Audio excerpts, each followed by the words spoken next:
Vitamin ഡിയുടെ കുറവ് ലോകമെമ്പാടുമുള്ള ഒരു സാധാരണ പ്രശ്നമാണ്. ശരീരത്തിലെ കാൽഷ്യവും ഫോസ്ഫറേറ്റും നിയന്ത്രിക്കുന്നതിന് ആവശ്യം വേണ്ട വൈറ്റമിനാണ് വൈറ്റമിൻ ഡി. സാധാരണ അസ്ഥികളുടെ വളർച്ചയ്ക്കും പരിപാലനത്തിനും ശരീരം ഉപയോഗിക്കുന്ന ഒരു പ്രധാന വൈറ്റമിനാണ് വൈറ്റമിൻ ഡി. നാഡീവ്യൂഹവും ശക്തമായ എല്ലുകളും പ്രതിരോധ സംവിധാനങ്ങളും തുടങ്ങി മൊത്തത്തിലുള്ള ആരോഗ്യത്തിന് വൈറ്റമിൻ ഡി ആവശ്യമാണ്. രാവിലെയും വൈകുന്നേരവുമുള്ള ഇളം വെയിൽ കൊണ്ടാൽ വൈറ്റമിൻ ഡി ശരീരത്തിന് ആവശ്യമുള്ള രീതിയിൽ ലഭിക്കും. പ്രധാനമായും 3 രീതിയിലാണ് ശരീരത്തിന് വൈറ്റമിൻ ഡി ലഭിക്കുന്നത്. 1. ചർമ്മത്തിൽ സൂര്യപ്രകാശം ഏൽപ്പിക്കുന്നത് വഴി. 2. കഴിക്കുന്ന ഭക്ഷണത്തിലൂടെ. 3. പോഷക സപ്ലിമെന്റുകളിലൂടെ. ഇങ്ങനെയാണ് വൈറ്റമിൻ ഡി ശരീരത്തിന് ലഭിക്കുന്നത്. സയന്റിഫിക് റിപ്പോർട്ട്സ് എന്ന ജേർണലിൽ പ്രസിദ്ധീകരിച്ച പഠനത്തിൽ ദക്ഷിണേന്ത്യയിലെ നഗരവാസികളിൽ വൈറ്റമിൻ ഡിയുടെ അപര്യാപ്തത കാണുന്നുവെന്ന് സൂചിപ്പിക്കുന്നു. ഇരുണ്ട നിറമുള്ള ആളുകൾക്ക് വൈറ്റമിൻ ഡിയുടെ ഉൽപ്പാദനം കുറവായിരിക്കും. 50 വയസ്സിന് മുകളിലുള്ളവരിൽ വൈറ്റമിൻ ഡിയുടെ അപര്യാപ്തത റിപ്പോർട്ട് ചെയ്യപ്പെടുന്നുണ്ട്. ആവശ്യത്തിലധികം സൂര്യപ്രകാശം ലഭിച്ചിട്ടും ഇന്ത്യയിൽ ഏറ്റവും കൂടുതൽ ജനങ്ങൾ വൈറ്റമിൻ ഡിയുടെ അപര്യാപ്തത മൂലം ബുദ്ധിമുട്ടുന്നുണ്ട്. 30-നും 34-നും ഇടയിൽ 50 സ്ത്രീകളിൽ നടത്തിയ പഠനങ്ങളിൽ വൈറ്റമിൻ ഡിയുടെ കുറവ് കണ്ടെത്തിയിട്ടുണ്ട്. ശരീരത്തിൽ വൈറ്റമിൻ ഡി ലഭിക്കാത്തതിന് നിരവധി കാരണങ്ങളുണ്ട്. ജീവിതശൈലിയും കാലാവസ്ഥയുമായി ബന്ധപ്പെട്ട കാരണങ്ങളും നമ്മുടെ ശീലങ്ങളുമെല്ലാം ഇതിൻ്റെ ഘടകങ്ങളാണ്. പുറത്തിറങ്ങി സൂര്യപ്രകാശം ഏൽക്കാത്തത് വൈറ്റമിൻ ഡി വലിയ രീതിയിൽ കുറയാൻ കാരണമാകുന്നുണ്ട്. നഗരവൽക്കരണവും ഇൻഡോർ ജീവിത രീതിയും ഇതിന് കാരണങ്ങളാണ്.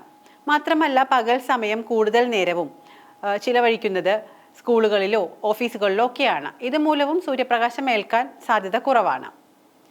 വൈറ്റമിൻ ഡി വർദ്ധിക്കാൻ എന്തൊക്കെ ചെയ്യാം? അതാണ് ഇനി നമ്മൾ നോക്കുന്നത്.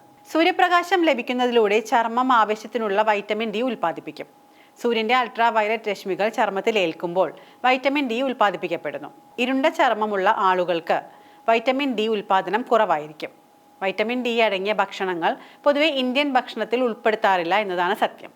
സാൽമൺ, ട്യൂണ, അയല, മത്തി തുടങ്ങിയ കൊഴുപ്പുള്ള മത്സ്യങ്ങൾ, റെഡ് മീറ്റ്, കൂൺ, മുട്ടയുടെ മഞ്ഞക്കുരു തുടങ്ങിയ ഭക്ഷണമെല്ലാം ഡയറ്റിൽ ഉൾപ്പെടുത്തിയാൽ ഒരു പരിധിവരെ വൈറ്റമിൻ ഡി വർദ്ധിപ്പിക്കാൻ സാധിക്കും.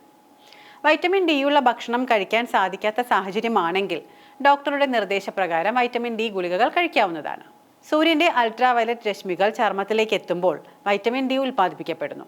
വൈറ്റമിൻ ഡിയുടെ ഉൽപ്പാദനം മാത്രമല്ല, സെറോട്ടോണിൻ ഉത്തേജിപ്പിച്ച് മാനസികാരോഗ്യവും മെച്ചപ്പെടുത്തുന്നതിനും കൃത്യമായ ഉറക്കം ലഭിക്കുന്നതിനും സൂര്യപ്രകാശം സഹായിക്കുന്നു. ദിവസവും ഏതാനും മിനിറ്റുകൾ സൂര്യപ്രകാശം ഏൽക്കുന്നത് ശാരീരിക മാനസിക ആരോഗ്യം മെച്ചപ്പെടുത്തുന്നു. വൈറ്റമിൻ ഡി ലഭിക്കുന്നതിന് കൈകാലുകൾ തുടങ്ങിയ ശരീരത്തിന്റെ പ്രധാന ഭാഗങ്ങളെല്ലാം സൂര്യപ്രകാശം ഏൽക്കുന്നുണ്ട് എന്ന് ഉറപ്പുവരുത്തേണ്ടതാണ്.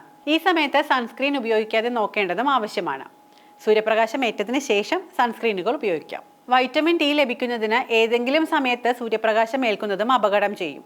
പ്രത്യേകിച്ച് രാവിലെ 10 മണി മുതൽ വൈകിട്ട് 3 മണി വരെയുള്ള സമയങ്ങളിൽ. ഈ 10 മണിക്ക് ശേഷവും 3 മണിക്ക് മുൻപും സൂര്യപ്രകാശം ഏൽക്കുന്നത് അത്ര നല്ലതല്ല. നമ്മുടെ ചർമ്മത്തിന്റെ പ്രത്യേകതയും സ്ഥലവും പരിഗണിച്ച് ആഴ്ചയിൽ പല തവണയായി 10 മുതൽ 30 മിനിറ്റ് വരെയാണ് സൂര്യപ്രകാശം ശരീരത്തിന് ലഭിക്കേണ്ടത്.